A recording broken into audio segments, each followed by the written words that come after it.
L'horrible délivrance, suite et fin. Le soir était revenu, un soir de dégel, au ciel livide chargé de gros nuages. Des paquets de neige saturés d'eau s'égouttaient des grands arbres comme le linge d'une immense lessive, ou s'abîmaient sur le sol avec le bruit gras de poches qui crèvent en tombant. Des filets d'eau susurraient de partout. La terre semblait couvée par une grande aile mystérieuse, faite de tiédeur et de bruissement, et il planait sur tout ceci l'angoisse d'une genèse ou d'une agonie. À la lucarne grise de la caverne, le petit jabot blanc avait surgi comme une motte de neige silencieusement tombée d'un rameau supérieur et, se mouvant lentement, Fuseline était descendue à terre. Vite, vite, car le jour a été long et son estomac est vide. Elle suit le chemin coutumier qui l'amène chaque soir.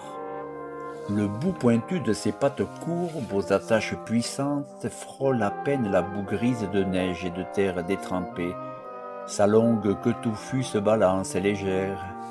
Elle coupe les sentiers silencieux qui font des barres plus sombres dans la nuit neigeuse. Elle longe les murs d'enclos aux pierres rudes et les haies noires aux chapiteaux blanchâtres, croulant, géante clepsydre d'où la saison mourante semble s'égoutter. Le sang de l'espoir bat plus fort aux veines de la bête, et son désir grandit de la pâture prochaine.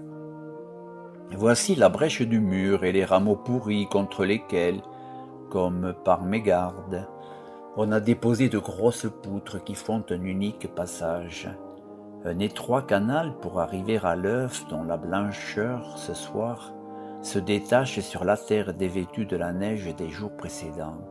Elle le voit. Elle est sûre de son repas et quelque chose en elle bat plus vite et plus fort. Encore quelques sauts et elle brisera la coquille fragile. Allons!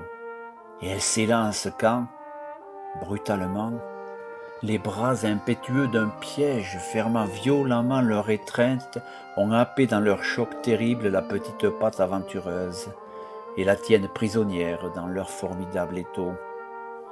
Dans la douleur sans nom de la capture, son cri a jailli, mordant la nuit calme de son épouvantement, tandis qu'à son côté, d'insidieux frôlements, des chocs brusques, des crépitements de bois dénoncent la retraite précipitée des bêtes sauvages rôdant aux alentours.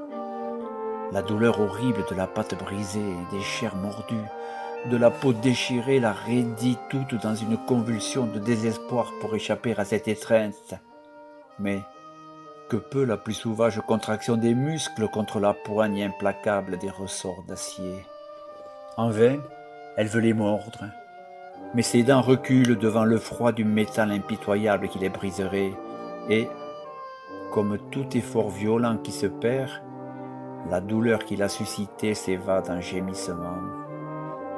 Au loin, retentit un coup de feu, alors elle comprend le piège. L'homme va venir l'achever, et elle ne pourra ni fuir, ni se défendre.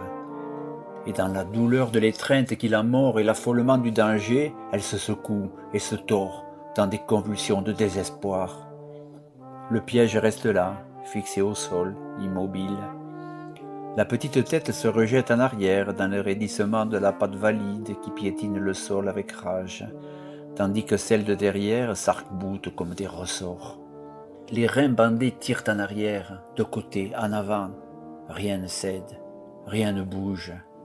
Une chaîne énorme maintient à un anneau du mur la mâchoire du piège, dont les dents de fer font dans sa chair d'horribles morsures. Des gouttes de sang s'écoulent qu'elle lèche lentement.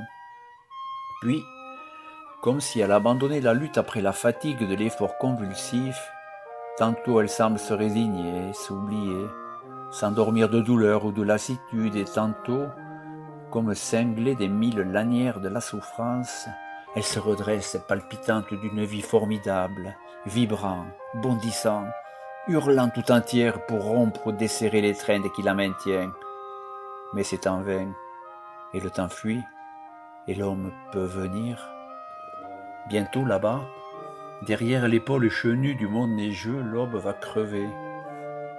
Un coq voisin l'annonce par un cocorico métallique qui réveille les bœufs dont sonnent les chaînes dans le silence de la nuit. Il faut fuir, fuir à tout prix.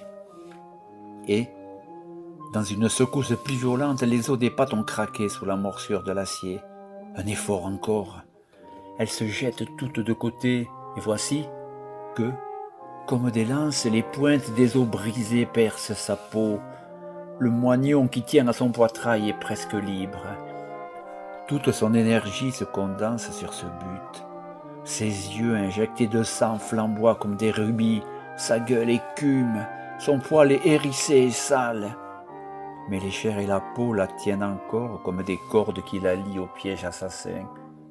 Le danger grandit, les coqs se répondent, l'homme va paraître. Alors, au paroxysme de la douleur et de la peur, frémissante sous la poigne formidable de l'instinct, elle se rue sur sa patte cassée et à coups de dents précipités hache, tranche, broie, scie la chair sanglante et pantelante. C'est fini.